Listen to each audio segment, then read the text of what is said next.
Alright guys, welcome back to another episode of Assemble. My name is High Ruler, and we now have confirmation that our first OLT is coming next week on July 27th. So this is the Super Adaptoid Family Reunion OLT. So for anyone who doesn't know, this is taking the final mission of Kate's operation, modifying it, adding something to the end with the Super Adaptoid boss fight in order to kind of beef it up, to supercharge it, in order to kind of give it a higher difficulty for endgame players. So for anyone who doesn't know, OLTs are our umbrella term in this game for raids and dungeons like experiences. So for this one specifically, the family reunion, it will be more like a dungeon like experience.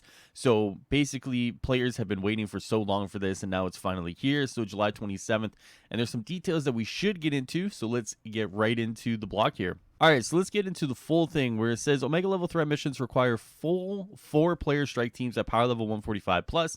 The game's maximum power level of 150 is recommended, and though players can run them as many times as they like, Omega level threats award the highest end gear for success once per week per account. So this means it is a weekly. We're currently exploring allowing the weekly rewards to be given at once per week per character in the near future. Yeah, they told us this yesterday for the content creators. This was something I had just done a video on, and it seems relatively useful again to kind of plug that video. And it was about time gating and why that's bad for the game. So unfortunately, it seems like we're not going to get, the per account or per character for Omega level threat right away, but hopefully in the near future, probably with Wakanda, we'll end up with more of that, to kind of allow us to play different things with different characters and get the same rewards throughout the week. So unfortunately, this is probably one of the more difficult things to swallow, just simply because I really wanted to grind this as much as possible. And it seems like if I can only play it, or, I can play it throughout the week, but if I can only get rewards throughout that one period of time, that first completion, it's like, damn, that kind of sucks. But let's not take away from the rest of it. Let's get into the rest of the block here. All right, the first one we'll be introduced is the Omega level threat family reunion, which is a more challenging version of the family reunion mission from taking name operation. The main difference is you'll notice the new explosive fight against the super adaptoid who has new tricks up its sleeve, ones that'll be tough to deal with without coordination. Besides that, we've added the attrition, overshield, meridian, and supercharge. So attrition is that you're constantly losing health. Overshield is that enemies have, I believe it's extra health. Meridian is the timer, the temporal anomaly timer, like Tachyon Rifts, and Supercharge is all your heroics charge faster. To amp up the experience, meaning there'll be a timer restraint similar to Tachyon Rifts, but with lots more firepower. Finally, we have removed most of the cinematics other than the Super Adaptoid's entrance, which you can skip. Okay. This is just the start of the Omega level threats and meant to be a glimpse into how they will feel as you introduce more of them. Future Omega level threats like the one that will take place in Wakanda further down the road and after the War for Wakanda expansion releases will be entirely unique with specialized challenges or enemies that push our game's stories further. So this is very much just the start of new things to come. Let's talk about the gear you can get from completing the Omega level threat family reunion. Okay, so weekly completion rewards. So you get 2 exotic level pieces of gear. So first is melee / range. The second is defense / heroic. 1 epic cosmic themed minor artifact, 25 polychron, 50 upgrade modules. So for anyone who doesn't know, so there's only going to be 4 pieces of gear for each character that you get from this, right? So a while back, we had seen a picture of Iron Man in the trailer back in March, and that's, he had the 4 pieces of glowing gear from Super Adaptoid. There's no, 2 different sets. It's just 1 set for each character, just a heads up. Subsequent completion rewards, 1 ISO 8, 10 upgrade modules. Okay, so I mean, you get something for completing it, but I'd have to see if you get a legendary drop out of it or something. You know what I mean? Give us the legendary drops out of it, not just an ISO 8 and upgrade modules, I guess, right? Okay, Omega set description. Rarity exotic, preferred attributes might, precision, proficiency, and resolve. Preferred status effect, cosmic, pimp, or cryo. Okay, they've really narrowed it down. Common cosmic perks. Cosmic aura. Generate a temporary aura of cosmic energy that stores willpower for any teammates within range. Cosmic Surge, dealing damage while the buff is active, restores a small amount of willpower and heroic energy. Cosmic Payload, launch a payload missile that deals cosmic damage to target. I don't like payloads. Other notable perks, Cosmic Lethal Empowerment. Chance to grant a burst of intrinsic energy when defeating an enemy under the Cosmic Status perk. This is the first time this perk will be available. Okay. Cryo Lethal Protection. Chance to grant a defense buff when defeating an enemy under the cryo status effect. This is the first time this perk will be available. Reactive payload. Chance to launch an explosive payload missile. Yeah.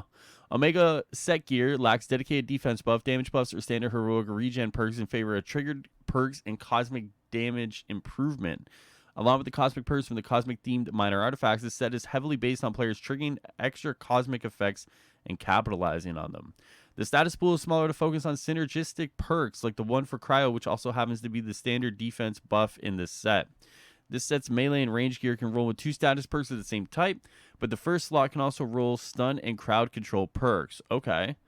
The heroic slot will always roll with perks triggering off of cosmic damage or being hit with cosmic damage. The defense slot has many options to resist cosmic damage or triggering cosmic surge from most actions, including being revived. Note, this is the first time perks will be triggered upon being revived. These are, I guess, like they built this around being synergistic with each other. I wonder how this is gonna like slot in with other kind of builds that people have right now. Some heroes might have less perks than others when it comes to the set's preferred status effects. As we update gear going beyond Wakanda, this set, like the Hive Mind before, will get updated to complete each hero's perk list. Looking at you, Hulk. With proper strategy and timing, Omega Gear looks to expand your hero's combat capabilities. Slotting a combination of payload and reactive perks, you have a set that augment other builds or become something chaotically beautiful.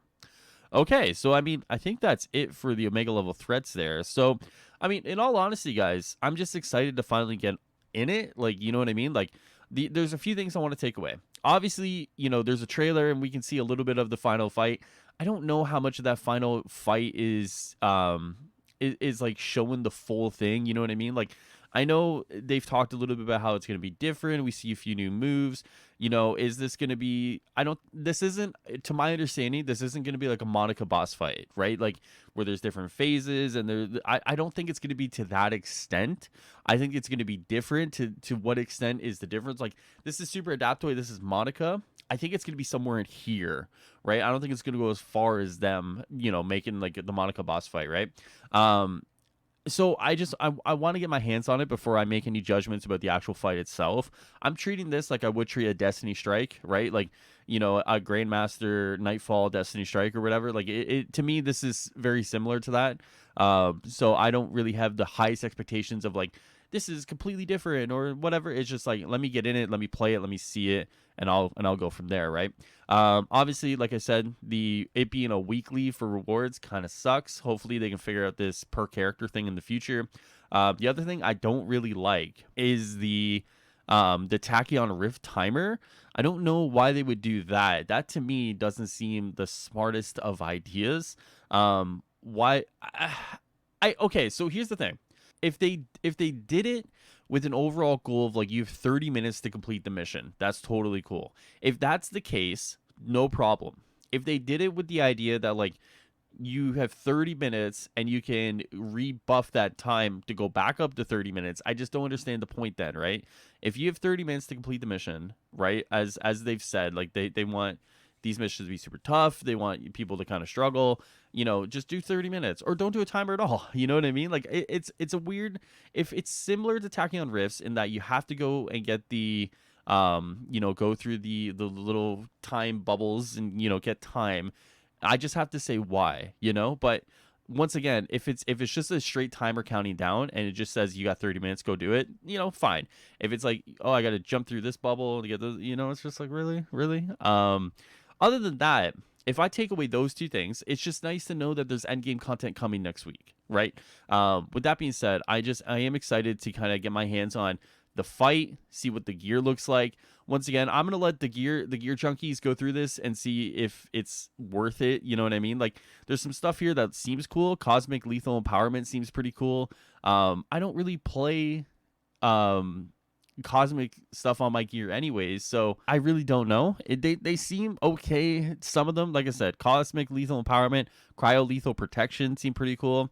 The reactive payload stuff I've never really cared for. The cosmic payload I've never really seen to care for, but I mean, hey, maybe this is the start of me broadening my horizons when it comes to gear, right? So with that being said, obviously, you know, finally guys, we have our first Omega level threat. Holy shit, finally. It's been a long road to get here. Let's hope it doesn't disappoint. And hopefully, it is a lot of fun and we can have a lot of fun with it together. So with that being said, guys, obviously, I will see you guys very soon for a stream, for a video, and hopefully next Tuesday, next Tuesday, after I run it with my team. I got a team now, apparently. This is kind of how serious I'm taking it, as you guys can tell, a serious gamer. After I run it with my team next week, I will be running it with you guys, going for your first weekly completions, just trying to learn it, get better, and hopefully we all can kind of, nail this and get this down to a science very quickly. So with that being said, guys, obviously enjoy the rest of your Thursday, and I'll see you guys very, very, very, very, very soon. All right, later.